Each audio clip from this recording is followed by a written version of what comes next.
अपनों से अपनी बात में आप सबका स्वागत है। आज बात करेंगे ईर्ष्या पे। ईर्ष्या यानी जलन। जलन तो बहुत कम लोग कहते हैं, ईर्ष्या ज्यादा कहते हैं। ईर्ष्या इंसान को अंदर से खोखला कर देती है, क्योंकि उसके मन में यही भाव उठता है कि अरे वो तो बहुत तरक्की कर गया, वो कहां से कहां पहुंच गया और मैं नहीं पहुंच पाया। ऐसा नहीं है। देखो, एक इसमें आपको मैं एक छोटी सी कहानी बताता हूँ। आपने देखा होगा कि सन 1980 में एक ऐड आता था डिटर्जेंट का। उसमें कहते थे कि भला उसकी साड़ी मेरी साड़ी से सफेद क्यों। तो उन्होंने इसलिए नहीं बनाया था कि आप इससे जलन करें, बल्कि इसलिए अपने डिटर्जेंट के ऐड के लिए, एडवर्टाइजमेंट के लिए ये चीज बनाई थी। लेकिन लोगों के दिमाग में ये बात घर कर गई कि अरे उसका सूट इतना सुंदर क्यों मुझसे, उसकी साड़ी इतनी सुंदर क्यों, उसका काम इतना अच्छा क्यों, मेरा काम क्यों हल्का। तो जब ये सब बातें मन के अंदर उतरती हैं तो इसी को हम कहते हैं ईर्ष्या। इसमें एक बार एक किसान अपने खेत में थोड़ी बहुत सब्जी बो के और अपने परिवार का पेट पालता था।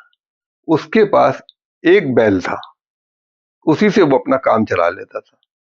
लेकिन संयोगवश उसके पड़ोसी के पास दो बैल थे और इसके पास एक था। अब इसके मन में यही विचार आता रहता था कि अरे उसके पास दो बैल हैं, वो तो बहुत अच्छा कमा रहा है, मेरे पास तो एक ही है। अगर वो ये बिना सोचे अपने ही काम में मेहनत करता तो शायद आगे और तरक्की करता। लेकिन वही बात, ईर्ष्या की भावना। तो ऐसी सोचता हुआ जा रहा था मन मन में सब्जी लेके बेचने के लिए। तो एक बुजुर्ग व्यक्ति यानी सीनियर सिटीजन उनको रास्ते में मिला और उसके मन के विचारों को उसने पढ़ लिया कि अरे ये कुछ परेशान है।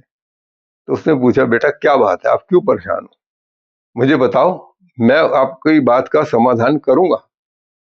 तो उसने बड़े निसंकोच होकर कहा कि बाबा जी, मेरे पास एक बैल है, मैं उससे थोड़ी बहुत सब्जी अपना खेत में बो के और बाजार लेके बेचने जाता हूँ। और मेरे पड़ोसी के पास दो बैल हैं, उसकी कमाई अच्छी है, मेरी इतनी कमाई नहीं हो पाती। बस बोले इतनी सी बात है, चिंता मत करो, एक बैल मैं तुम्हें दे देता हूँ। वो बड़ा खुश हुआ कि अब तो मेरे पास भी दो हो गए। बोले बेटा एक बात और सुन लो, अपने पड़ोसी को भी बुला लो, उसे एक बैल और मैं दे देता हूँ। अरे बोले तो फायदा क्या हुआ, उसमें तीन हो गए, मेरे पे दो हो गए, मैं फिर वहीं का वहीं रहा। बोले नहीं, यही सोच तुम्हें ईर्ष्या, तुम्हें अंदर अंदर खोखला कर रही है। कभी ऐसा मत सोचो कि मैं उससे कमजोर हूं या मेरे पास यत्न मेहनत कम हो रही है। नहीं, अब मेहनत को बढ़ाओ, सामने वाले को देखो तो उसके तक पहुंचने की धीरे धीरे धीरे धीरे कोशिश करो, मेहनत करो, ना कि उससे ईर्ष्या करो। अगर उससे ईर्ष्या करोगे तो ना तो आपके हाथ पैर चलेंगे और अंदर भी खोखला हो जाएगा। चाहे ये बात खेती बाड़ी की हो, चाहे व्यापार की हो, चाहे आपके मन में हो कि ये मेरे से ऊंची पदवी पे है जॉब में। देखो जी, ठीक है ऊंची पदवी पे है, क्या तुम भी इस लायक बन सकते हो, या तुमने शुरू में बहुत अच्छी पढ़ाई करी होती उसकी जितनी, तो शायद आप भी उसी पदवी पे होते।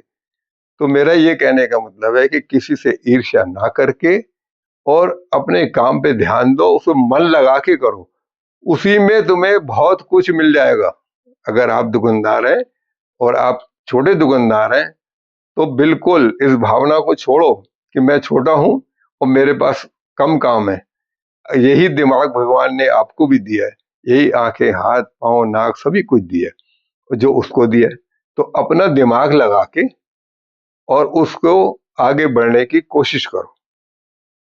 काश किसी टाइम में हमारे पास भी छोटी दुकान थी और इतना कुछ नहीं था, लेकिन आज प्रभु की कृपा है कि हमारे पास सब कुछ है। ऐसी कोई हमें दिक्कत परेशानी नहीं है, क्योंकि हमने मेहनत और लगन से काम करा है। यही शिक्षा मैं आप लोगों को देना चाहता हूँ। बस आज की वीडियो में इतना ही। कोई गलती हो गई हो मुझसे कहने में, सुनने में, तो मैं क्षमा प्रार्थी हूँ। और बाकी मेरा काम अच्छी वीडियो बना के अपना एक्सपीरियंस आप लोगों के आगे रखता हूँ, ताकि आप भी बिल्कुल घबराए ना, वो काम को बढ़िया करें। आप सबका बहुत बहुत धन्यवाद।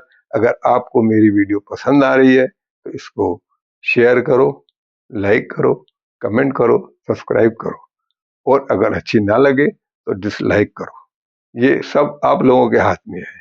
मेरा काम तो अच्छी वीडियो बना के आप तक पहुंचाना है। आप सबका बहुत बहुत धन्यवाद।